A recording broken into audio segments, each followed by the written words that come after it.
So கோயம்புத்தூர்ல வேகமா வளரக்கூடிய ஒரு லொகேஷன்ல ப்ராப்பர்ட்டி பார்த்துட்டு இருக்கீங்கன்னா இதான் ரைட்டான ப்ராப்பர்ட்டி. இன்னைக்கு கோயம்புத்தூர் ரொம்ப வேகமான வளர்ச்சி ரியல் எஸ்டேட் அடைஞ்சிட்டு இருக்கு. அதுல ரொம்ப முக்கியமான ஒரு வளர்ச்சி எங்க நடந்துட்டு பாத்தீங்கன்னா கோயம்புத்தூர் டு பொள்ளாச்சி ரோட்ல தான் நடந்துட்டு இருக்கு. ஸோ அந்த கோயம்புத்தூர் டு பொள்ளாச்சி ரோட்ல இருந்து 3 கிலோமீட்டர்ஸ் ரேஞ்சிலேயே இந்த பர்டிகுலர் ப்ராப்பர்ட்டி அமைஞ்சிருக்கு. இது ஒரு டிடிசிபி ரெரா அப்ரூவ்ட் ப்ராப்பர்ட்டி.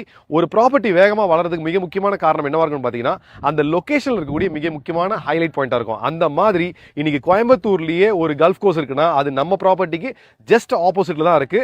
இன்னைக்கு சென்னையில ஒரு கல்ஃப் கோர்ஸ் இருக்கு. அந்த கல்ஃப் கோர்ஸ்க்கு ஆப்போசிட்ல இல்ல பக்கத்துல ஒரு ப்ராப்பர்ட்டி வாங்கினா ஒரு சென்ட்டோட ரேட்டு 1,30,00,000 ரூபா ஆகுங்க. ஆனா இன்னைக்கு கோயம்புத்தூர் கல்ஃப் கோர்ஸ்க்கு ஆப்போசிட்ல நம்ம ஜஸ்ட் வாக்கப் லிஸ்ட் ஒரு ப்ராப்பர்ட்டி பண்றோம். அந்த சென்ட் ரேட்டு வெறும் 8 லட்சம் ரூபா. ஸோ இன்னைக்கு இந்த ப்ராப்பர்ட்டி நீங்க இன்வெஸ்ட் பண்ணீங்கன்னா உங்க பணத்தை 10 மடங்கு வேகமா வளர்த்துக்கான ஒரு வாய்ப்பு.